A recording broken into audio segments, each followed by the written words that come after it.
Olá!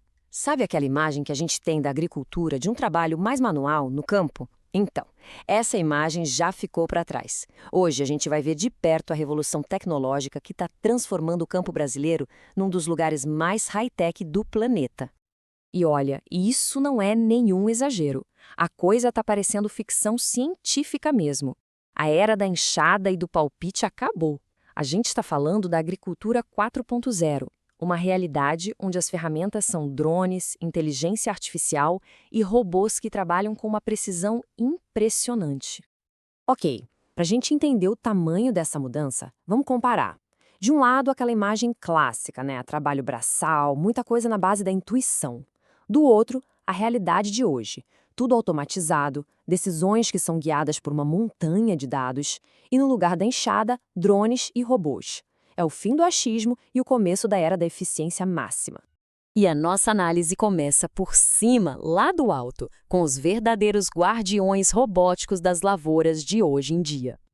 Drone hoje em dia é muito mais do que um equipamento para fazer umas filmagens bonitas. No campo, ele virou uma ferramenta de trabalho pesado. Ele funciona como os olhos do agricultor, sobrevoando tudo, monitorando a saúde das plantas, identificando pragas e, o principal, fazendo a pulverização de insumos de um jeito super preciso, quase cirúrgico. E os benefícios disso são bem claros. Um guia do sistema FAEP mostra que usar drones significa ter muito mais precisão na hora de aplicar os produtos, mais eficiência para cobrir áreas gigantes, agilidade para resolver problemas bem rápido e um ponto super importante, muito mais segurança para o operador. Agora, um ponto bem interessante é que a tecnologia ficou mais acessível. Existem basicamente dois caminhos. O produtor pode contratar um serviço especializado, que é ótimo para quem usa de vez em quando e não quer ter o custo inicial de comprar e manter o equipamento, ou, para quem usa com frequência, dá para comprar o próprio drone. Aí o controle é total, a flexibilidade é maior e, a longo prazo, o custo pode até ser menor. Mas os drones são só a pontinha do iceberg. Agora a gente vai descer do céu e entrar no que realmente comanda toda essa operação, o cérebro digital da fazenda. Para simplificar, a inteligência artificial no agro é a capacidade que as máquinas têm de coletar uma quantidade gigantesca de dados da lavoura, sobre o solo, o clima, a saúde das plantas e aprender com tudo isso. E, a partir daí, ela mesma toma as decisões ou executa as tarefas sozinha. Isso vai desde o piloto automático de um trator até sistemas super complexos de gestão. E aqui está o pulo do gato. A tecnologia não é só para coletar dados. Como o pessoal da AgroAdvance aponta, o valor de verdade está em conseguir transformar todos esses dados brutos em decisões que aumentam o lucro por hectare. É usar a inteligência a favor do negócio. E aqui no Brasil, essa tecnologia já está a todo vapor. A Cromai, por exemplo, usa visão computacional, que é basicamente ensinar um computador a enxergar e identificar ervas daninhas. O resultado, o herbicida é aplicado só onde precisa e a economia chega a 80%. Já a Digifarms usa algoritmos para prever e controlar doenças com uma precisão que o olho humano nem sonha em ter. E a Cycrop funciona como um verdadeiro motor de decisão, que integra os dados do campo e do financeiro.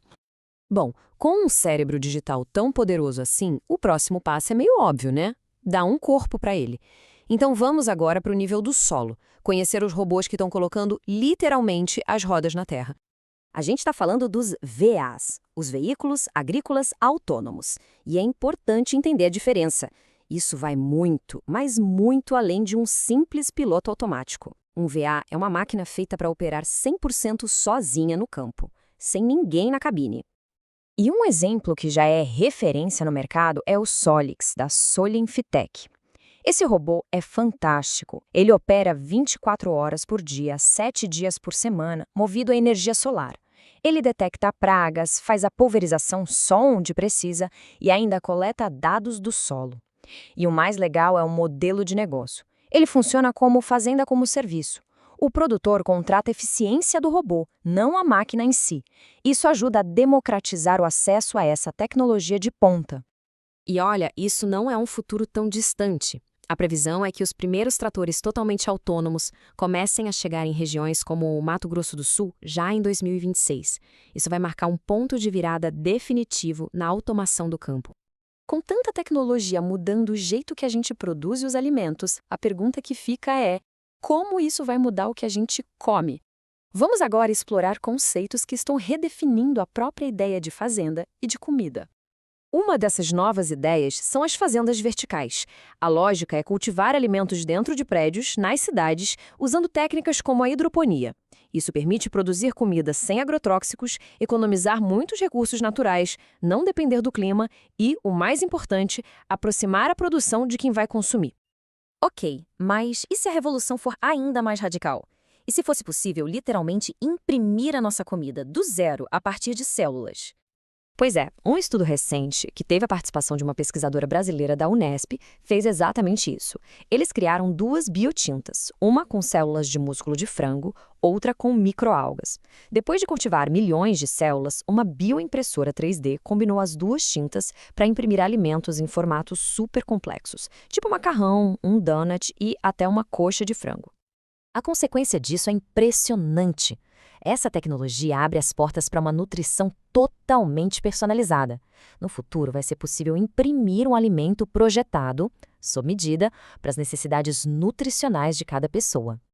E embora pareça ficção científica, o mercado já está de olho e investindo pesado nisso.